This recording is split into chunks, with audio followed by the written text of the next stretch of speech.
सर्व जनतेला आणि माझ्या शेवटपर्यंतच्या कार्यकर्त्याला विश्वास द्यायचा आहे की आपल्याला कधीच अजित पवारांच्या जीवात जीव असेपर्यंत मी अंतर देणार नाही. आपल्याला काही झालं तरी मी वाऱ्यावर सोडणार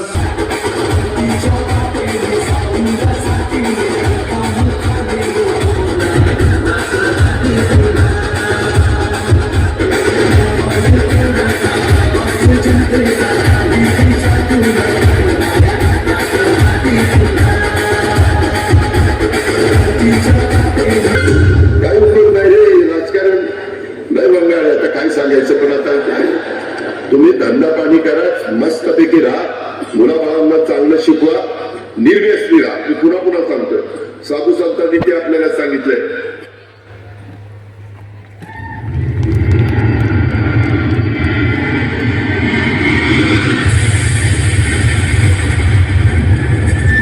महाराष्ट्राचे उपमुख्यमंत्री अजित पवार यांचा विमान अपघातात मृत्यू झालेला आहे. आज सह्याद्रीचा कडा कोसळला, वेळ काळाने साधली आणि क्षणात होत्याचे नवते झाले. ज्यांच्या आवाजाने मंत्रालय दणाणायचे, तो महाराष्ट्राचा बुलंद आवाज आज शांत झाला. अजित दादा, तुम्ही असे अचानक जायला नको होते. विमानाच्या त्या आघाताने काळीज हे फाटले, जनतेच्या डोळ्यांतून आज अश्रू हे दाटले. बारामतीचा गड आज सुना सुना झाला, कोणी सांगावे आता हा घाव कसा सोसावा. विकासाची गंगा ज्यांनी घरोघरी नेली, नियतीने क्रूर चेष्टा आज त्यांचीच खेळी.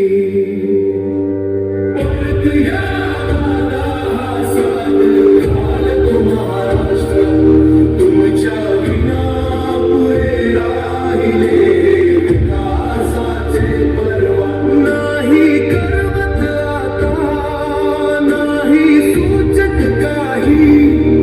तुमच्या आठवणीने ओल्या झाल्या नाही दिशा नाही. कोणी म्हणेल वादळ, पण आतून तुम्ही होता मायेचे ओले झाड. अर्धवट सोडून गेला आता संसाराचा थाट, आता कोण धरणार गोरगरिबांचा हात.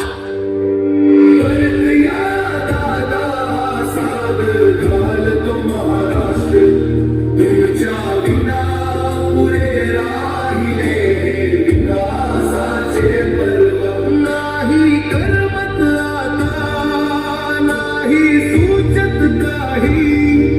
तुमच्या आठवणीने ओल्या झाल्या नाही दिशा नाही. दादा, तुमचे शरीर गेले असेल, पण तुमचे विचार, तुमची धडाडी आणि तुमचा तो रुबाब हे या मातीत कायम जिवंत राहील. पुन्हा असा नेता होणे नाही.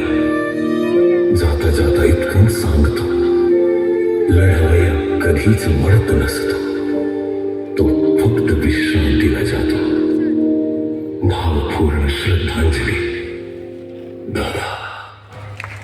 अरे बेट्यानो, इतक्या लवकर मी काय जात नसतो तुम्हाला सोडून. मला बी अजित पवार म्हणतात, पण गऱ्यानो नियतीचा खेळ बघा. खरंच आज माझा हा प्रवास इथंच थांबतो. मी नेहमी म्हणायचो, राजकारण आपल्या जागी आहे, पण काम महत्वाचं. लोकांनी मला कामाचा माणूस म्हटलं, तीच माझ्या आयुष्याची सर्वात मोठी कमाई होती. आता मी निरोप घेतो, पण महाराष्ट्र थांबता कामा नये. माझी जबाबदारी आता मी तुमच्यावर सोपवतो. राजकारण करा, पण विकासाची गती थांबू देऊ नका. जाता जाता माझ्या शैलीत डोळे पुसून शेवटचं सांगतो, आता रडत बसू नका. उठा आणि कामाला लागा. माझा महाराष्ट्र आपल्याला अजून खूप पुढे न्यायचं आहे.